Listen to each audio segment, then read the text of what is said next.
For his violinist wizardry, he was said to have been in league with the devil himself. I'm the Classical Nerd, and today we're talking about Niccolò Paganini.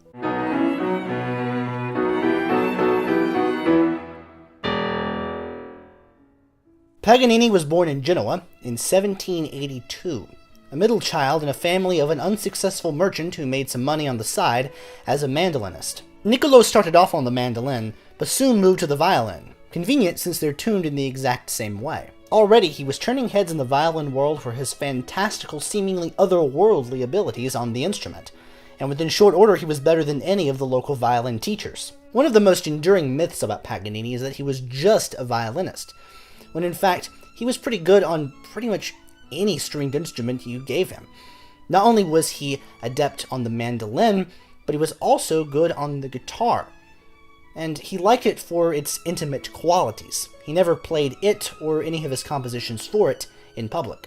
He also, like many violinists, learned the viola, but he was one of the first performers who decided that he could also take that instrument, theretofore simply the unwanted middle child of the string family, to new heights. But mostly he was a freelancing violinist who made some extra money by playing in orchestras, although the money he got usually went to gambling and general hard partying. Stories abound of Paganini winning instruments by completing challenges or simply endearing himself to wealthy patrons. But it wasn't just natural ability that helped Paganini. It was said that he practiced 15 hours per day until he was 30 years old. The Paganinis had fled Genoa in order to escape French forces, but eventually Napoleonic rule caught up to them, and Paganini found himself teaching the violin to who else but Napoleon's brother-in-law, who was actually given control over the region. Ever the free spirit, Paganini wasn't too thrilled with the idea of being tied down to any one place, and he really enjoyed touring, although his fame was regional because his concerts were regional. That is, until he performed in Milan in 1813. After the Milan concert, news of his virtuosity spread like wildfire all over Europe.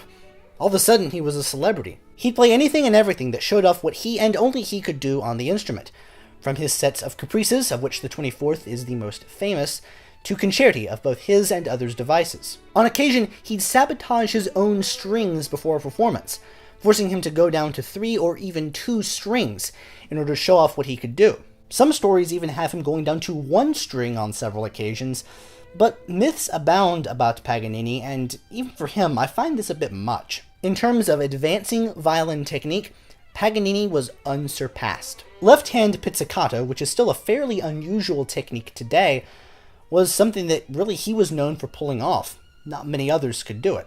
He explored playing with harmonics and had a wider range in one hand position than anyone else, because he had a genetic disorder called Marfan syndrome. This syndrome left him with large and unusually flexible hands because it affects the connective tissue of the body.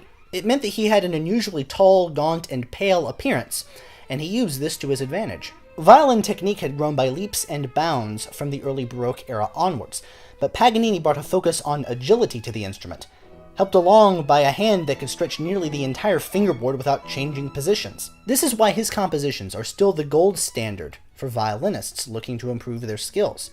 Things that were easy for him are actually very difficult for people without Marfan syndrome, simply because they're going to have to move their hands around a lot more than Paganini ever had to do.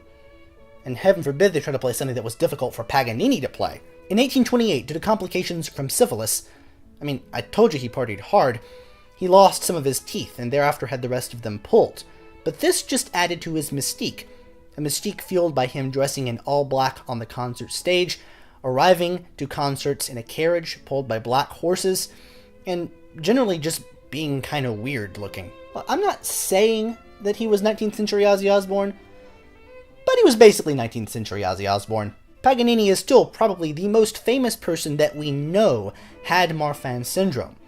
Other candidates for most famous include Sergei Rachmaninoff and Abraham Lincoln, although there's no proof that they had it. And remember how I mentioned that Paganini was also good on the viola? Well, he commissioned his friend, the composer Hector Berlioz, to write a concerto for him, and the eccentric Frenchman responded with Harold in Italy, more symphony than concerto, but still with a prominent viola part. But once Paganini got a look at the score, he decided that the viola part wasn't prominent enough, and that the viola part also wasn't difficult enough when it was prominent, and refused to participate in its premiere. He changed his mind once he heard the piece, and in fact begged Berlioz for his forgiveness. The same year the piece premiered, Paganini retired from the concert stage, having endured years of hard schedules exacerbated by illnesses and also opium use, which was actually prescribed for him for his syphilis treatment. People say the opioid crisis is new. I guess the main moral of the story is just don't get syphilis. Paganini thought a lot of Berlioz's work, and they actually bonded over their shared interest in the guitar, the only instrument at which Berlioz was fluent. Paganini was often seen as a secretive fellow, whose mystique only fueled the rumors of his satanic affiliation, but in fact he was actually quite open about the ins and outs of his violin technique, even if he was the only one who could actually pull off what he described.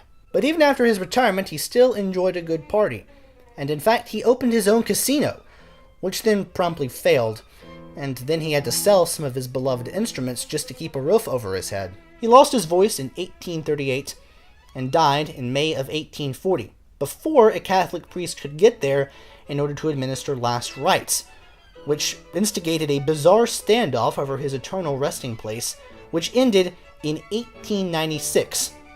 For those of you keeping score at home, that's 56 years later! As a composer, Paganini is best known for his 24 Caprices, Opus 1, written, as the opus number would indicate, early in his career.